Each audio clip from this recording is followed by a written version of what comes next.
amigos? Buenos días. Hoy en tu programa Opinión al Día nos acompaña el coronel Lucio Gutiérrez, expresidente de la República y precandidato para la campaña del 2021. Coronel, buenos días, bienvenido. Buenos días, muchísimas gracias por la oportunidad. Un saludo a todos los amables cibernautas que nos están mirando, escuchando. Hoy que estamos celebrando en el Ecuador un aniversario más del primer grito de la independencia ocurrido el 10 de agosto de 1809. Así que hoy es un día de muchos compromisos en honor, en homenaje a esos próceres de nuestra independencia del Ecuador. En este análisis político de la campaña del 2021, ¿cómo analiza usted al Ecuador, estimado coronel? Bueno, la situación del país es realmente dramática, terrible. Según las estadísticas del año pasado, antes de la pandemia se perdieron más de 200,000 empleos. Y justamente estábamos revisando, ojalá pues se alcance a ver este comunicado que sacaba el doctor en economía Alfredo Vergara, que fue superintendente de bancos de Rafael Correa. Él escribió: no soy amigo de Lucio Gutiérrez, pero en el gobierno de Lucio Gutiérrez 2003-2005, en los 2 años se generaron más de 500,000 empleos plenos, es decir, más de 250,000 empleos por año. Y en el 2019, lamentablemente, pues se perdieron más de 200,000 empleos. Aquí pues hay otro dato para hacer el análisis, un editorial que se publicó en el periódico El Comercio de la capital de la República el 26 de febrero del año 2012. El título del editorial es "Con otros fue peor", lo escribe el economista Vicente Albornoz y dice: en realidad, cuando Lucio Gutiérrez era presidente, nunca se subieron los impuestos. Para ser exactos, hasta se bajó unos pocos aranceles. Cuando Lucio era presidente, la pobreza cayó más rápido que en toda la historia del Ecuador. 4% al año se reducía la pobreza en el gobierno de Gutiérrez. Ahora, pues, la pobreza lamentablemente está aumentando. Acá hay otro dato que también es muy importante para el análisis. Se publicó en el periódico El Universo de la ciudad de Guayaquil el 31 de marzo del año 2004, un mes antes del golpe que dieron los generales en contra del gobierno de Lucio Gutiérrez. Y el título es "Lo que cobró". Y este editorial del periódico El Universo habla que el presidente Lucio Gutiérrez recuperó 251 millones de dólares de la cartera incobrable. Y hasta que dieron el golpe los generales y almirantes, el 20 de abril del año 2005, se había recuperado más de 1,000 millones de dólares de la plata que se robaron los banqueros en el atraco bancario del año de 1999. Hoy no se recupera un solo dólar de las decenas de miles de millones de dólares que se robaron, especialmente en el gobierno anterior, y en el actual, pues lamentablemente las cosas continúan por ese mal camino. Acá hay otro dato importantísimo que publicó el Banco Central del Ecuador y que dice pues crecimiento económico. Y afirma el Banco Central que en el gobierno de Lucio Gutiérrez la economía creció cerca del 9%, la más alta de toda la historia del Ecuador, el crecimiento más alto de América, y en esa época pues el segundo crecimiento de la economía más alto del mundo. Hoy la economía no crece, hoy la economía decrece, y esa, ecuatorianos, es la lacerante realidad que estamos atravesando. Y creo que este otro es muy importante. Este dato lo publica la ALAD, que es la Asociación Latinoamericana de Inversión, bajo el título de Inversión Extranjera por Países en América Latina. Y en el gobierno de Lucio Gutiérrez, aquí en rojo, el Ecuador era de los países que más inversión extranjera recibía de América Latina, solamente por debajo de Brasil y de México. Y recibíamos más inversión extranjera que Perú, más que Chile, más inversión que Colombia, más inversión que Argentina, más que Bolivia, Uruguay, Paraguay, etcétera.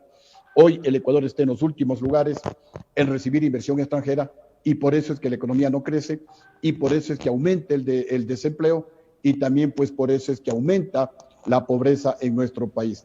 Esa es la amarga realidad, pero ecuatorianos, pues les decía, hoy tenemos que hacerles un homenaje, y no solamente un homenaje, sino un compromiso a nuestros próceres de la independencia, y decirles pues que nos vamos a unir, que vamos a luchar porque las cosas en el Ecuador cambien, porque las cosas en el Ecuador mejoren, porque la economía vuelva a crecer como creció en el gobierno de Lucio Gutiérrez al 8, al 9%, porque el Ecuador vuelva a ser de los países de América Latina que más inversión extranjera reciba para que se pueda generar empleo, 200,000, 300,000 empleos por año para recuperar la economía, para recuperar el bienestar, la tranquilidad y la felicidad del pueblo ecuatoriano. Sí se puede. Estimado coronel, en días anteriores usted hizo un video con una bazuca. ¿Con esa bazuca se eliminará la corrupción y el narcotráfico que hay en el Ecuador? ¿O qué representa esa bazuca para el pueblo ecuatoriano? A ver, yo estaba recorriendo algunos sectores populares de Guayaquil. Ese día estuve por Bastión Popular y la gente me decía, pues, Lucio, bien, la cadena perpetua a los políticos ladrones. Otros me decían, Lucio, no, cadena perpetua, hay que matarles. Lucio, eso es pena de muerte. Lucio, esos ladrones hay que fusilarlos. Y es que el pueblo se encuentra realmente indignado. Entonces, según ha habido un estuche de un cohete Low que ya no está en uso en el ejército ecuatoriano. Entonces, yo le dije, a ver, préstame ese Low para hacer un video, para ser la voz de los que no tienen voz, para de alguna manera representar la indignación del pueblo ecuatoriano. Y entonces, pues, lo que dijimos en ese video es que hay políticos que cogobernaron con el presidente Lenín Moreno y algunos inclusive están ocupando puestos representantes de esos partidos políticos. Y hoy, como están de candidatos a la presidencia, dicen pues que no han cogobernado, que no tiene nada que ver con Lenín Moreno y hasta le critican a Lenín Moreno. Yo me refería a esa doble moral de esos políticos y también decía pues a los políticos ladrones cadena perpetua. Y nadie se baja de la avioneta y el que se baja de la avioneta, fuego contigo.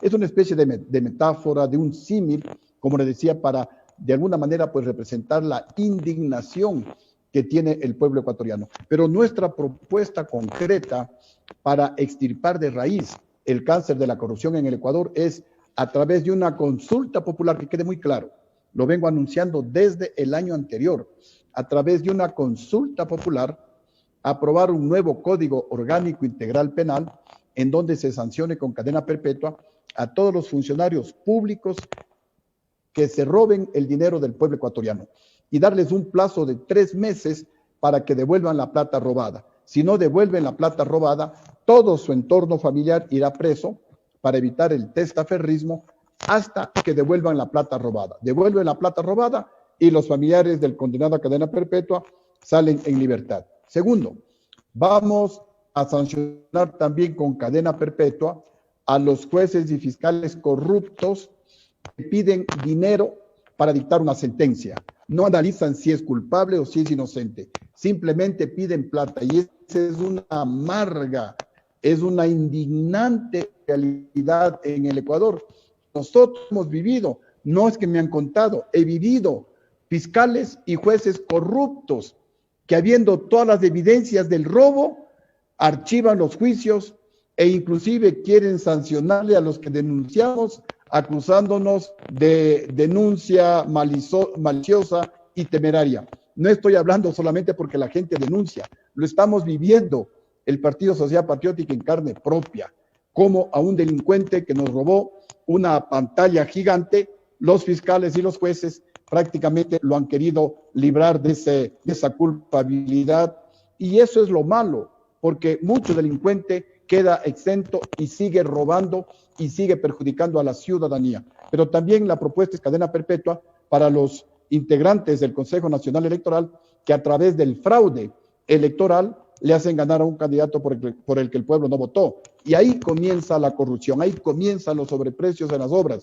y una carretera que no debe costar más de $1 millón por kilómetro.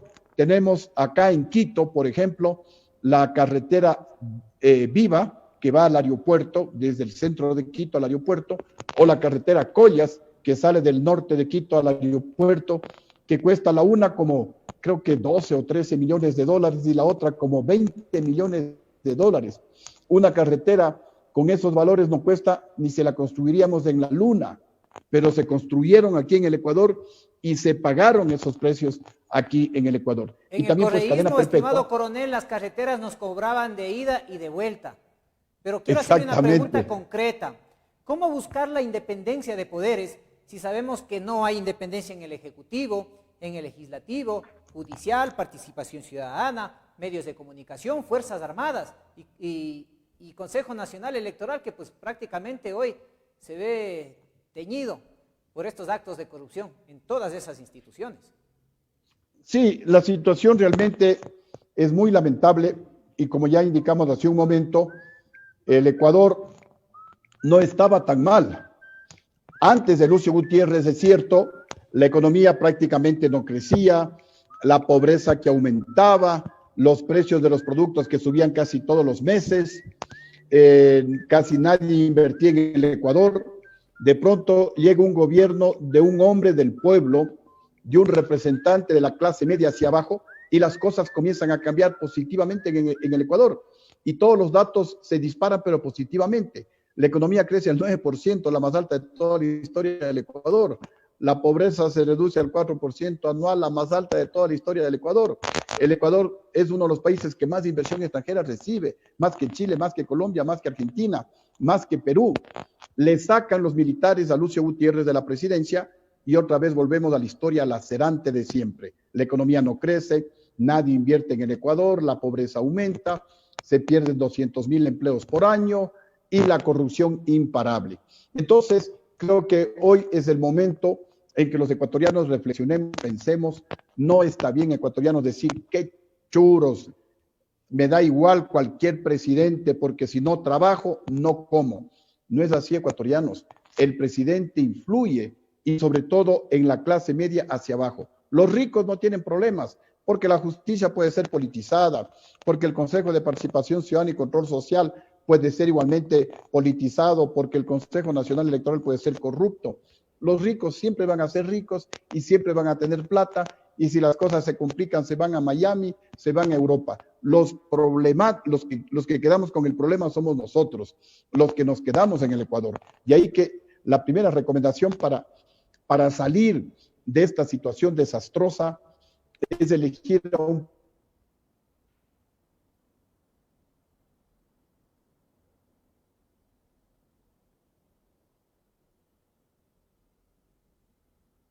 cambios. La justicia tiene que ser independiente y al final del día hemos aprendido todos los que hemos estado especialmente en el gobierno, en la presidencia de la República, hemos aprendido que lo mejor para el Ecuador es la total independencia de las tres, aprobar una nueva constitución en donde volvamos a las tres funciones del Estado totalmente independientes, ejecutivo, legislativo y judicial, en la que se le devuelva a la Contraloría la capacidad que tenía de revisar los contratos, de auditar los contratos antes de que se firmen, y no como ahora, pues la Contraloría controla los contratos cuando ya se firmaron, ya se robaron la plata, los pillos ya fugaron. Igualmente, normar como una política de Estado la carrera judicial y de los fiscales, a que sigan ascendiendo solamente los que tengan probidad manifiesta, ética, y cuando se produzcan vacantes, pues estas se llenen únicamente a través de la cooptación, para que no haya la mano de los políticos en la justicia ecuatoriana. De esa manera vamos a ganar todos los ecuatorianos. Y también pues en esa nueva constitución, por un pedido mayoritario del pueblo ecuatoriano, habrá una reducción importante del número de asambleístas, porque los asambleístas últimamente pues han dejado mucho que desear, en lugar de ir a la asamblea a preparar leyes en beneficio del pueblo ecuatoriano, más bien se dedican a sacar carnets de discapacidad para evadir los impuestos, para ocupar el cupo de los que realmente sí son discapacitados, y en lugar de fiscalizar a los gobiernos de turno y a los organismos de control, más bien se dedican ellos a robar, a pedir hospitales, a pedir empresas eléctricas y a provocar daños y perjuicios en contra del pueblo ecuatoriano. Por eso les decía hoy más que nunca. ¿Su candidatura está firme, estimado coronel, o ha tenido conversaciones con partidos o movimientos políticos? Mucho se ve en las redes sociales que ¿Hay diálogos con el abogado Noboa? ¿Hay diálogos con otros partidos y movimientos a nivel nacional?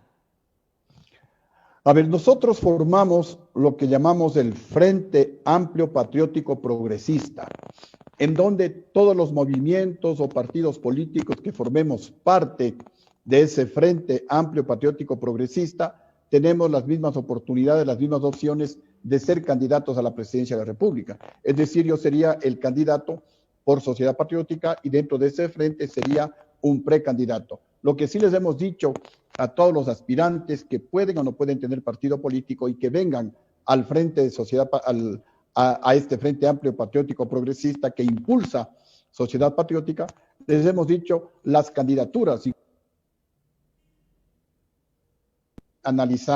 Se puede analizar, pero lo que no es negociable son las propuestas de este Frente Amplio Patriótico Progresista, entre ellos convertir al Ecuador en un centro financiero internacional para que vengan los bancos más grandes del mundo al Ecuador y junto con los bancos vengan 30, 40 mil, 50 mil millones de dólares que harán tal presión en la economía ecuatoriana que van a bajar las tasas de interés a niveles internacionales del 4, del 5% de interés anual, con lo cual habrá dinero barato para hacer créditos baratos y para invertir y mejorar la agricultura, para invertir y generar empleo en la pesca, en el turismo, para desarrollar la agroindustria.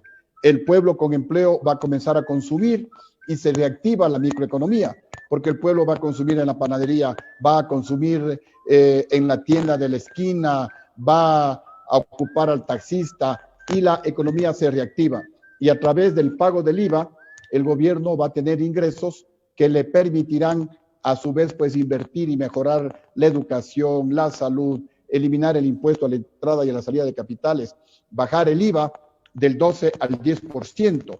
Estas medidas van a ser más favorables y va a haber un ambiente y un escenario amigable para que vengan inversiones productivas al Ecuador que generen empleo. El pueblo con empleo y a través del pago del IVA, que ya estará en el 10%, va el gobierno a tener más ingresos que le permitirán mejorar aún más la educación para crear universidades que los jóvenes están reclamando, universidades públicas, ya no hay espacio en las universidades, institutos tecnológicos, colegios técnicos, que la educación sea gratuita hasta el 4º nivel, para que la gente de clase media hacia abajo puedan hacer créditos, puedan hacer una maestría a 0 costo, porque actualmente pues una maestría en una universidad privada cuesta 12, 15 mil dólares, que alguien de clase media no lo tiene. Igualmente pues mejorar la salud para que haya medicinas, para que los turnos no sean como ahora 3, 4 meses, cuando prácticamente el paciente o ya no necesita porque se atendió con un médico particular o a lo mejor el paciente hasta falleció. Todo esto se lo puede lograr y por eso es que nos hemos dado cuenta en el análisis que la única alternativa para sacarle de este orificio en el que se encuentra el Ecuador es convirtiéndole en un centro financiero internacional y por eso esta propuesta, por ejemplo, no es negociable. Yo sé que la banca privada va a hacer una gran presión para que no se le convierta al Ecuador en un centro financiero internacional y no van a querer competencia. No es que los banqueros van a perder, sino que los banqueros que cobran 18, 16% y están ganando demasiado, van a ganar menos y tendrán que cobrar 4 o 5% de interés anual, como es en el mundo internacional, como es en Panamá, como es en otros países. Y a propósito, tomamos como modelo a 2 países pequeños, Panamá en Centroamérica y Singapur en el Asia. Estos países hace 30 años eran más pobres que el Ecuador, se convirtieron en centros financieros internacionales y hoy Panamá y Singapur son de las economías que más crecen en el mundo, de las economías, especialmente Singapur, más sólidas del mundo. Y en el caso de Panamá, 30 años atrás estaba acá abajo Panamá. Era un pueblito pequeño, el Ecuador estaba acá arriba, los ecuatorianos teníamos un ingreso per cápita o un ingreso promedio 3 veces superior al de Panamá. Panamá se convirtió en centro financiero internacional y ahora Panamá está acá arriba. Los panameños tienen un ingreso 5 veces superior al del Ecuador, mientras nosotros tenemos un ingreso que bordea los $5,000, ingreso per cápita, ingreso promedio por año. En Panamá se acercan a los $25,000. Miren cómo han cambiado en 30 años de tener un ingreso per cápita 3 veces menor al Ecuador, ahora tienen un ingreso promedio de casi 5 veces superior al Ecuador. Esto, por ejemplo, no es negociable. Igualmente, no es negociable a través de una consulta popular aprobar la cadena perpetua, aprobar una ley de confiscación y de justificación de bienes para todos aquellos que tienen mansiones en las grandes urbanizaciones de Quito, de Guayaquil, tienen mansiones en la playa, departamentos en Miami, en Europa, yates, avionetas, tendrán que justificar de dónde tienen esos lujos. Y si no logran demostrar, pues esos lujos serán incautados para que vayan a sus legítimos dueños, el pueblo ecuatoriano.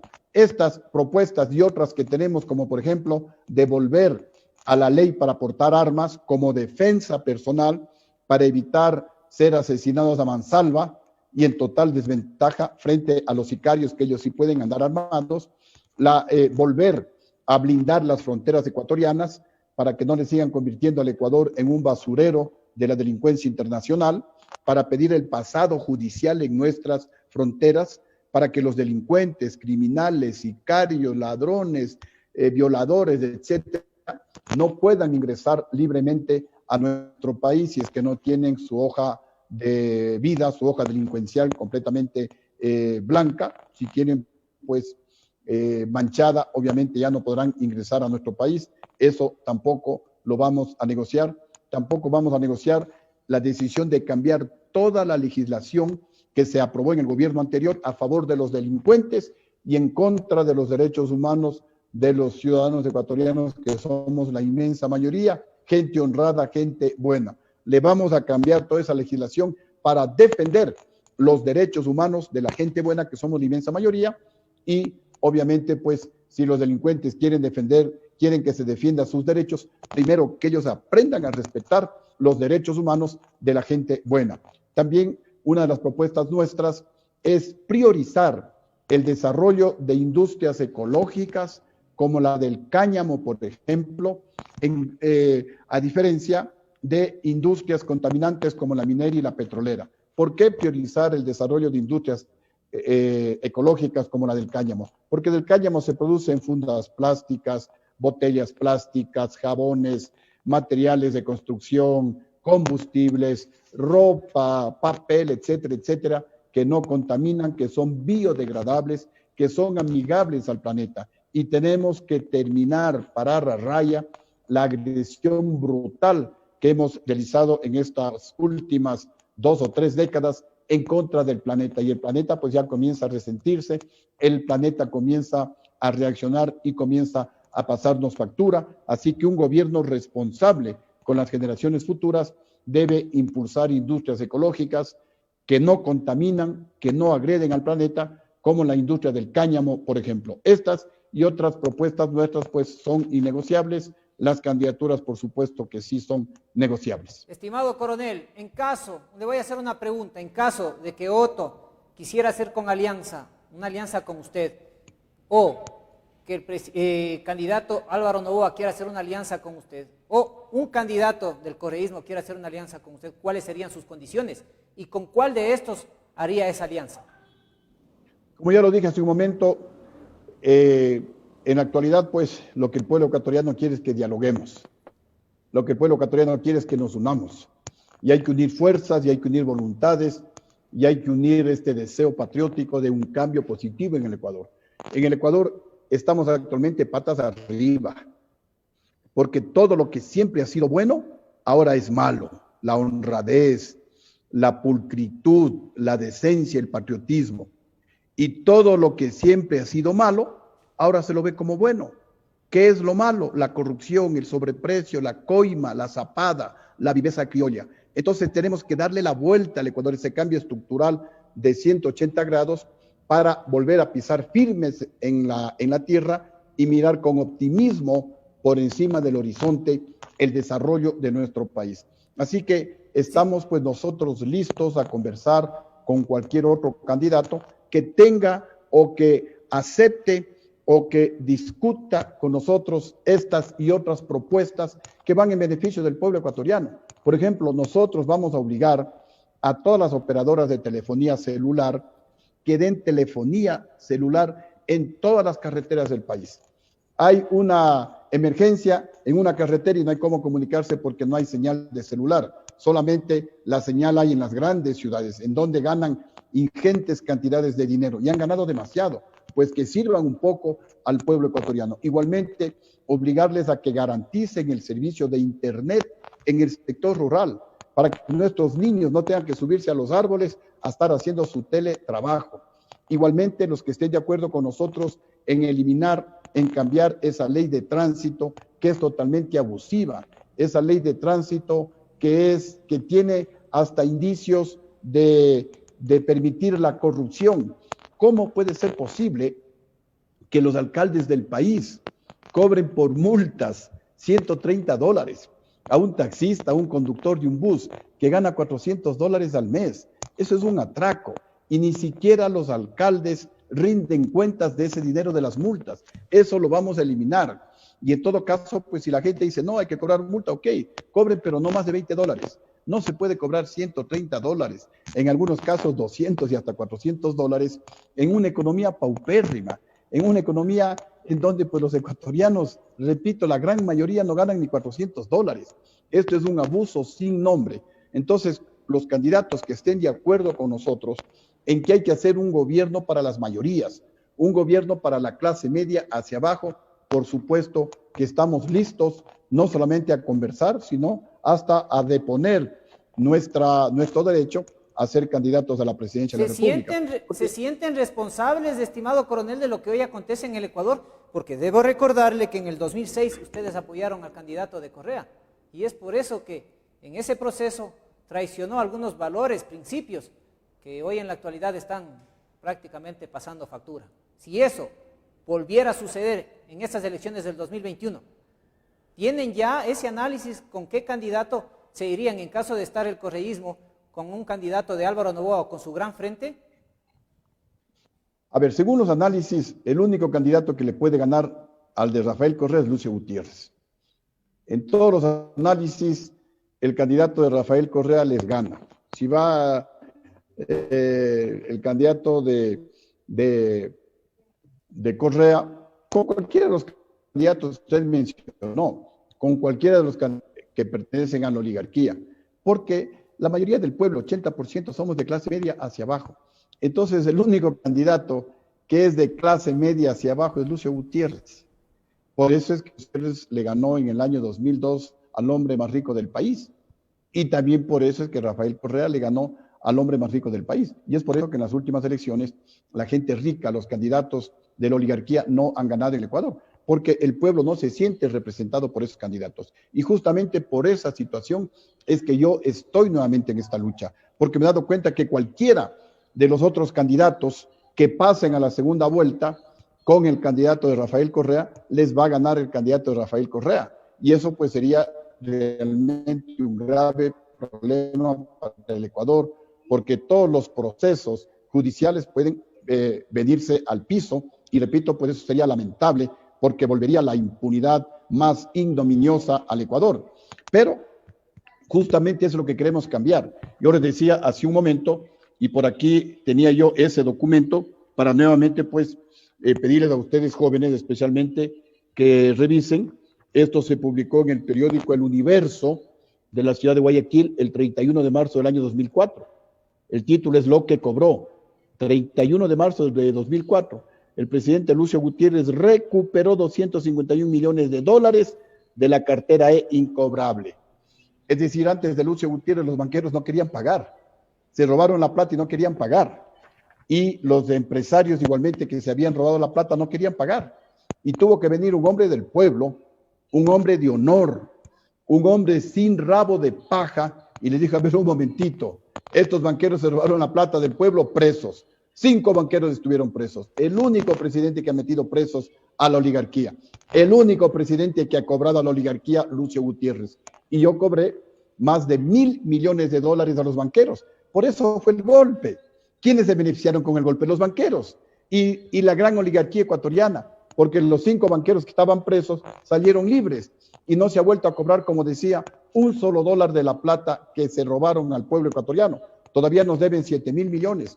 Se robaron 8.000 millones. Lucio Gutiérrez recuperó 1.000 millones, nadie más ha recuperado $1, entonces todavía nos deben ellos 7.000 millones de dólares, más la plata que se robaron en el gobierno de Alfredo Palacio, más la plata que se robaron en el gobierno de Rafael Correa y más la plata que se están robando en este gobierno. Fácil se supera los 40.000 millones de dólares de la plata que se robaron del pueblo ecuatoriano, y ese es el compromiso con ustedes ecuatorianos, recuperar la plata. Y el único que puede recuperar es Lucio Gutiérrez, porque los otros pertenecen al mismo clan, son de los mismos, pertenecen a la oligarquía ecuatoriana. De ahí que el pueblo que es intuitivo, el pueblo que tiene un razonamiento, pues obviamente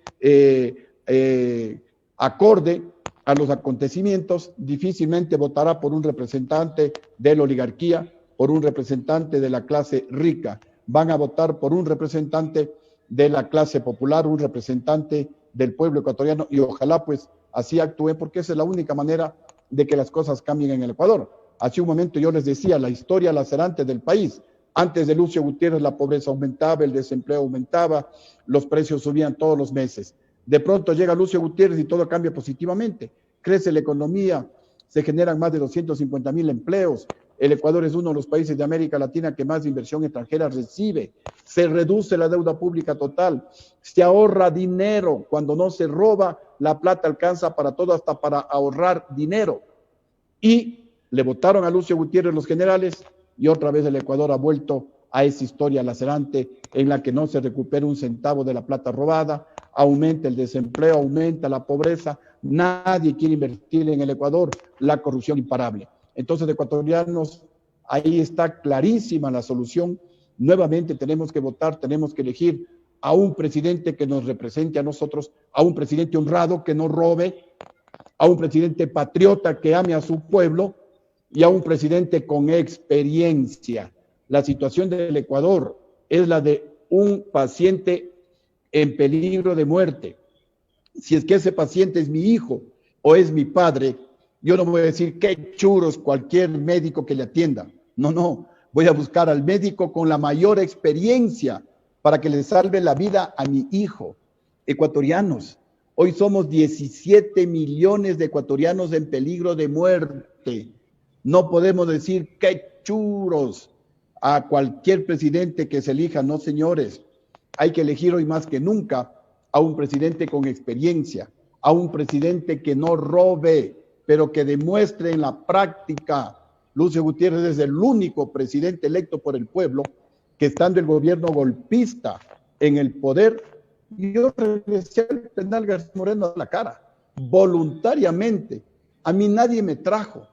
Tenía 94 juicios en la Fiscalía General del Estado y los 94 gané, porque todo fue pura infamia, pura calumnia, para que los generales al servicio de la bancocracia ecuatoriana me quiten el respaldo, se consuma el golpe de Estado, caiga el gobierno de Lucio Gutiérrez y nuevamente pues la oligarquía al poder y nuevamente los grandes beneficios para la oligarquía ecuatoriana.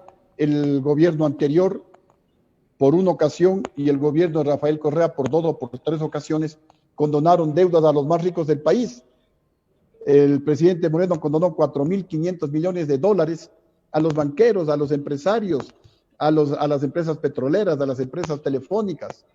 Miren, así es como gobiernan estos señores, mientras que aprueban la ley humanitaria en donde le bajan al pueblo, al trabajador, las horas de trabajo, le bajan el sueldo al trabajador. Y la pregunta es, ¿y los ricos cuándo colaboran para esta pandemia? ¿Y los banqueros cuándo colaboran? ¿Y los que tienen dinero en paraísos fiscales cuándo colaboran? Entonces, ecuatorianos, piénsalo, medítalo. El cambio está en tu voto, el cambio está en tus manos. Si es que el pueblo se empodera de lo que estoy mencionando, las cosas van a cambiar positivamente en el Ecuador. Ya no habrá espacio para la oligarquía corrupta, ni para banqueros ladrones, ni para estos funcionarios públicos que se convirtieron en los nuevos ricos y que ahora quieren retornar para seguir robando lo poco que dejaron para el pueblo ecuatoriano. Estimado coronel, sabemos que el Ecuador tiene un estado obeso. En caso de ser usted electo, ¿eliminaría algunos ministerios? Por supuesto. Yo ya goberné con 12, 13 ministerios. Actualmente hay como 30. Y con Rafael Correa llegamos, creo que a tener más de 50 ministerios. Ahí se fue la plata del pueblo ecuatoriano.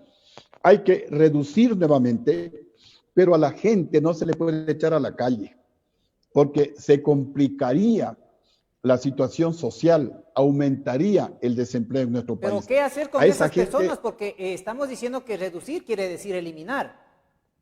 Porque si Sí, pero hay decimos otras que formas. reducir es que vamos a Hay ponerles otras en muchas formas, por ejemplo. instituciones, no estaríamos haciendo la función que debería prácticamente ser eliminar o reducir el personal, porque tenemos un Estado obeso. A ver, ¿cuál es el problema gravísimo? El robo, la corrupción. Por eso la plata no alcanza para nada. ¿Qué es lo que vamos a hacer en nuestro gobierno? Ya lo dije hace un momento, cadena perpetua para todos los ladrones. Segundo, aprobar la ley de justificación y confiscación de bienes. Tercero, recuperar la plata. Cuarto, vamos a crear dentro de los 15 ministerios, tendremos que fusionar algunos ministerios, vamos a crear el Ministerio de la Tecnología, porque mi gobierno, si así lo deciden ustedes, será un gobierno técnico, no burocrático. Y el gobierno y el Ministerio de la Tecnología, entre otras cosas, va a implementar en el Ecuador la tecnología del blockchain. El blockchain quiere decir block de bloques, chain de cadena, cadena de bloques, que ya lo están utilizando los países del primer mundo y que es inviolable para la corrupción. El blockchain funciona con inteligencia artificial y con una inmensa base de datos en donde están los precios de todos los productos que se venden en el Ecuador y que se venden en el exterior. Y el blockchain se une con los datos del SRI, también está enlazado con los datos del IES, y entonces pues va a ser imposible que, por ejemplo, quieran comprar fundas para embalar cadáveres que en el mercado cuestan 12 o 15, 12 dólares, los quieran vender en 15 dólares, peor en 20 dólares, imposible que puedan vender y comprar a 140 dólares, imposible que una pagando, no sé, pues 2, 3 millones de dólares por cada kilómetro, porque ahí van a ver los precios unitarios de todas las alternativas, de tal va a ser imposible que se produzca la corrupción. Y al hablar de un gobierno técnico, en todo el país, todas las instituciones van a ser técnicas. El IES, el ISPOL, el ISFA, por hablar de las 3 instituciones de seguridad social, serán técnicas. Se acabó que el IES sea el botín político del gobierno para meter gente ahí en el IES, sin importar que se lo quiebre al IES. Se acabó aquello de que el IES tiene que seguir siendo la caja chica del gobierno. El IES tiene que ser autónomo y tiene que ser eficiente. Y le voy a poner un ejemplo. Cuando yo me hice cargo la primera vez de la presidencia, el Banco del Pacífico estaba en soletas, ya se lo querían llevar a precio de gallina enferma. Les dije, a ver un momentito, el patrimonio nacional no se vende. Vamos a contratar expertos en banca, trajimos a unos españoles para sanear el Banco del Pacífico y se lo tornó en uno de los más eficientes del país. Miren cómo es actualmente el Banco del Pacífico, de los mejores bancos del Ecuador, y es banca pública, es banca del Estado ecuatoriano, porque le despolitizamos, terminamos con la corrupción en el Banco del Pacífico. Lo propio haremos con el IES. Lo primero, le sentaré al ministro de Economía con los delegados del IES para definir cuál es la deuda, porque el gobierno dice que le debe como 8.000 millones al IES. Los del IES hablan de 14.000 millones de dólares.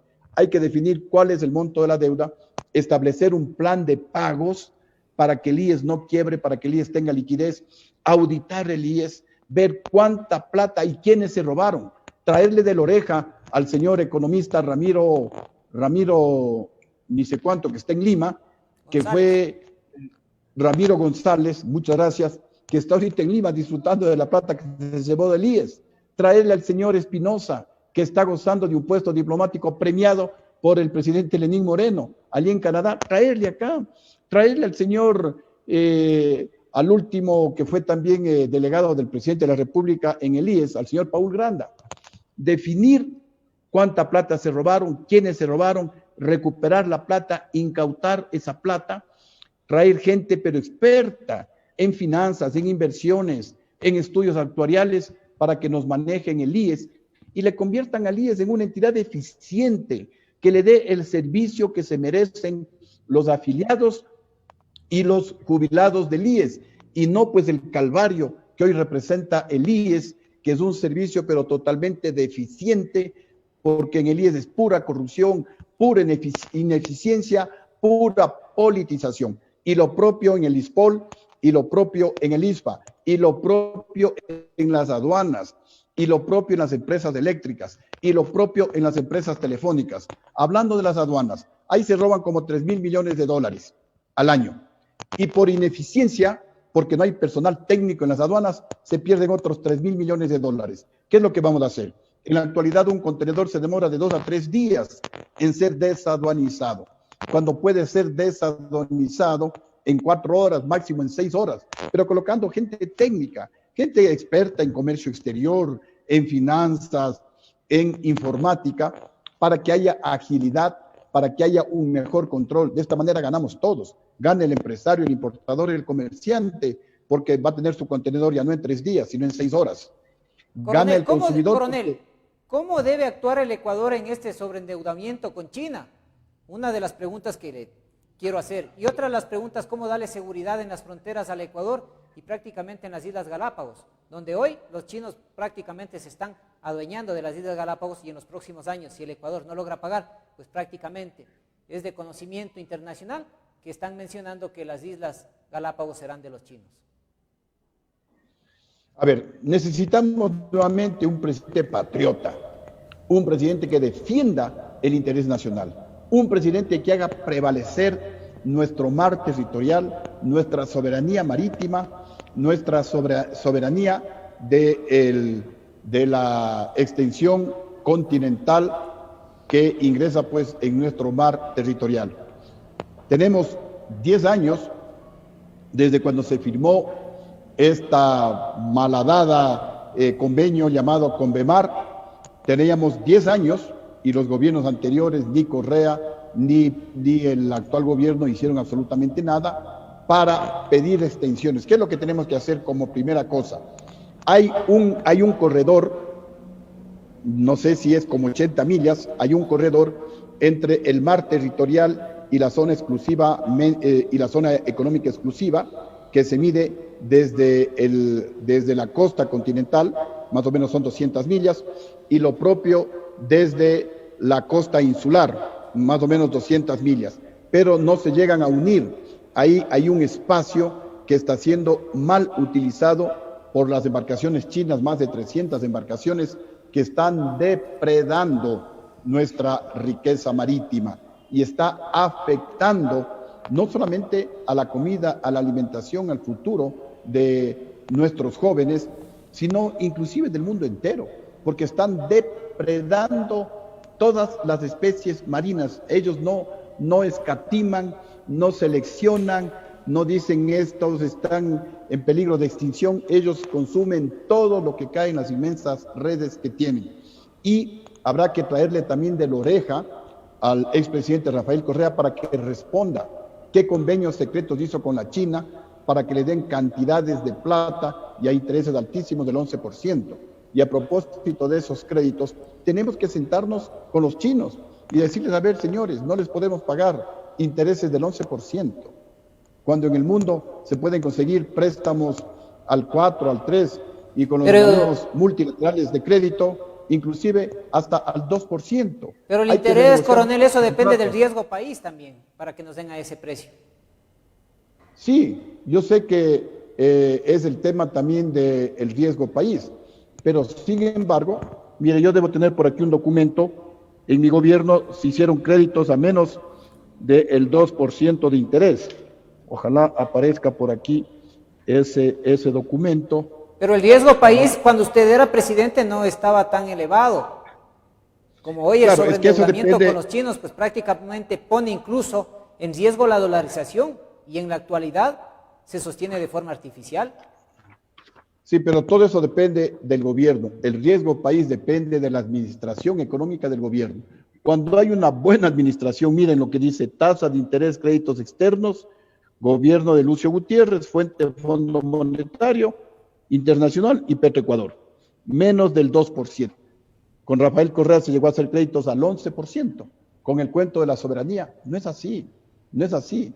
El Ecuador es socio del Fondo Monetario Internacional y al ser socio, el Ecuador tiene derecho a créditos preferenciales del Fondo Monetario Internacional, con varios años de gracia y a periodos de pago mucho mayores. Pero el tema que con el Fondo Monetario Internacional, así como con cualquier banco, el fondo le pide, bueno, ¿para qué quieres la plata? Uno se le presenta el proyecto y luego el fondo le dice, a ver, pero dame cómo está tu economía, en qué gastas, etcétera, etcétera, para ver si me puedes pagar. Y entonces, pues, el Estado ecuatoriano presenta su estado de cuentas, el fondo revisa y entonces el fondo hace su planteamiento. Lo mismo que con cualquier persona. Si cualquiera de los que nos están viendo va a hacer un crédito en un banco, el banco le dice, a ver, ¿para qué quieres el crédito? Tengo este proyecto, voy a construir una casa. Ok, ¿cuánto quieres? No sé, $100,000. Ok, ¿cuánto ganas? ¿Cuántos son tus gastos? Y uno se le presenta los gastos.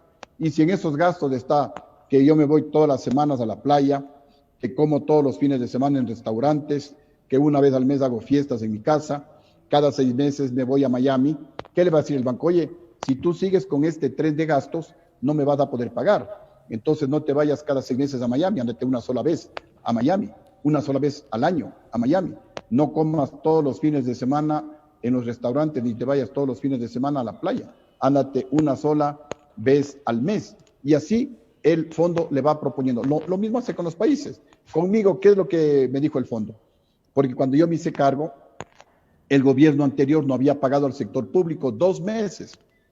No se había pagado a los municipios, a las prefecturas, no se había pagado a las Fuerzas Armadas, no se había pagado a la Policía Nacional, no se había pagado por los servicios de la deuda. De mi escuálido presupuesto de 6.200 millones aproximadamente, ya estaban comprometidos como 750 millones de dólares, más del 10%. Es decir, yo no asumí únicamente 12 meses, sino 14 meses de responsabilidad. Pero cuando uno se pone a trabajar, porque a mí me eligieron para solucionar los problemas del Ecuador, no para llorar sobre la leche derramada. Me puse a trabajar y de lo que asumí con 2 meses de atrasos, algo parecido a lo que tenemos actualmente, a los 5 meses ya estábamos pagándole al sector público antes que finalice el mes. 27, 28 de cada mes ya le estábamos pagando. No solamente que nos pusimos al día con los municipios y prefecturas del país ecuatorianos, sino que les incrementamos el presupuesto a los municipios y prefecturas del país en un 50%. Miren cómo la plata alcanza cuando hay un presidente que no robe. Y le dije al Fondo Monetario que me ponía en la carta de intención que congele la pensión a los jubilados, que congele el sueldo al sector público, que suba los servicios básicos, que suba el precio del gas de $1.60 a $7, y yo hice todo lo contrario. Congelé el precio del gas a $1.60 en todo el territorio nacional. No solamente que no subí los servicios básicos, luz, agua, teléfonos, bajé la planilla de luz, el único gobierno que ha bajado la planilla de luz y las planillas telefónicas. Dupliqué la pensión a los jubilados de $118, que era la pensión de los jubilados, y eso debo tener por aquí para indicarles, porque todo tiene que ser con documentación. Ojalá tenga aquí ese documento. Les incrementé a $305 la pensión a los jubilados. Les subí a todo el sector público a la escala de 14 grados, incrementando pues los sueldos, repito, a todo el sector público. ¿Y qué hice a cambio? Decreté la austeridad. En mi gobierno no compramos una bicicleta. Nos movíamos, comenzando por el presidente de la República, en los mismos vehículos heredados, si quieren, viejos del gobierno anterior. En los ministerios se prohibió comprar vehículos. En los se bajó el costo, gastos administrativos en un 2%. Se les dijo que tienen que reutilizar, reciclar todas las hojas. Nada de estarme gastando las hojas. Se redujo los viáticos. Bueno, una economía casi de guerra. Y así es como el país salió. Y salimos adelante, sin necesidad de votar a nadie, porque cuando el país está en crisis, el que tiene que ajustarse los cinturones es el gobierno. El gobierno, yo me bajé mi sueldo en un 20%, a todos los ministros y altos funcionarios les bajamos el 10% su sueldo. Con eso no es que ahorrábamos mucho dinero, pero le dábamos el mensaje al pueblo, a los inversionistas nacionales, a los inversionistas extranjeros, que había un gobierno serio, que había un gobierno austero, que había un gobierno que iba a hacer bien las cosas, que había un gobierno que le puso freno a raya al despilfarro, a la corrupción, y más bien pues le dimos rienda suelta a la austeridad, a la planificación. Nosotros teníamos las leyes en nuestro gobierno de responsabilidad y de transparencia en el gasto fiscal, en el endeudamiento público y la ley que aprobamos para ahorrar dinero.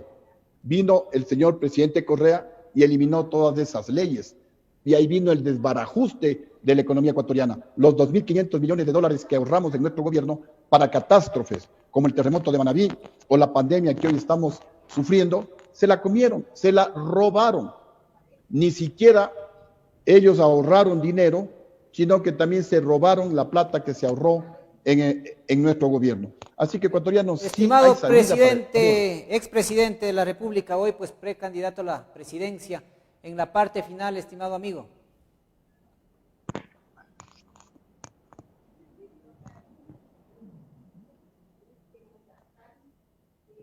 Hola, hola, como que se fue la Ahí le señal. escuchamos, coronel. A ver, si me repite la pregunta por algún asunto, no Lo le que le escuché decía como que se es fue la señal. en la parte final, usted como ex candidato presidencial, como presidente de la República, el mensaje para todo el Ecuador. Bueno, decirles a los ecuatorianos que tengan fe, que las cosas sí pueden cambiar, y en lo personal quiero hacer un compromiso con ustedes ecuatorianos. Ahora que tengo más experiencia que la primera vez y corrigiendo los errores que cometí en mi primer gobierno por falta de experiencia, ahora que tengo más de experiencia que la primera vez, mi compromiso con ustedes ecuatorianos es hacer las cosas mejor que la primera vez. Es aprobar a través de una consulta popular, no a través de la asamblea, no a través de una asamblea constituyente, sino con ustedes ecuatorianos en una consulta popular en un solo día y en el primer mes de mi segundo gobierno, si así lo deciden ustedes, la cadena perpetua para todos los funcionarios públicos ladrones, aprobar la ley de confiscación y justificación de bien para que demuestren de dónde tienen tanta riqueza solamente por haber estado en cargos públicos, comprometerme a recuperar la plata robada, como ya lo hice en mi primer gobierno, convertirle al Ecuador en un centro financiero internacional para que vengan los bancos más grandes del mundo y a través de la competencia bajen las tasas de interés a niveles internacionales del 4, del 5% de interés anual. De esa manera, ecuatorianos, con mucho esfuerzo, eso sí, con mucha disciplina fiscal, con mucha entereza, con mucho amor al país y con absoluta honradez, vamos a sacarle adelante al Ecuador para que la economía vuelva a crecer como en mi primer gobierno al 8, al 9%, para que el Ecuador vuelva a ser de los países que más inversión extranjera reciban. Vamos a crear universidades, vamos a hacer que el título de cuarto nivel, es decir, las maestrías, sean gratuitas para la gente media hacia abajo, la gente rica pues que pague los 12, los 15 mil dólares que cuesta en una universidad privada. Vamos a garantizar internet en el sector rural para que nuestros niños no tengan que subirse a los árboles. Vamos a bajar drásticamente ese negociado de las multas de tránsito a no más de 20 dólares y vamos también a garantizar que las operadoras de telefonía celular nos den telefonía celular en todas las carreteras del país. Yo estoy dispuesto, ecuatorianos, yo estoy listo a que ustedes tomen la decisión. Repito, pues, estoy totalmente comprometido con esta causa, con esta lucha, pero la decisión, como siempre, la tiene el pueblo ecuatoriano y nosotros, como demócratas que somos, no solamente que vamos a aceptar la decisión de ustedes, sino que la vamos a apoyar con todo entusiasmo. Ojalá se decidan por Lucio Gutiérrez y si no, pues, ojalá por alguna otra alternativa que garantice honradez, que garantice patriotismo y que tenga experiencia. Hoy no podemos arriesgar. El Ecuador es como un paciente que está en peligro de muerte y no podemos decir qué churos, con cualquier presidente me da lo mismo. No, señores, tenemos que elegir al mejor, aquel que garantice que no se va a robar la plata aquel que tenga experiencia para que nos saque de esta gravísima crisis en la que nos encontramos. Muchísimas gracias y siempre pues a la orden para en cualquier momento pues seguir conversando sobre estos temas que son de interés para todos los ecuatorianos. Muchísimas gracias, estimado expresidente Lucio Gutiérrez, hoy candidato a la presidencia de la República. Si Dios y la Virgen lo permite, el día de mañana volveremos. Hay que seguir luchando para eliminar la corrupción, el narcotráfico, la inseguridad y el miedo de todo nuestro país. Buenos días.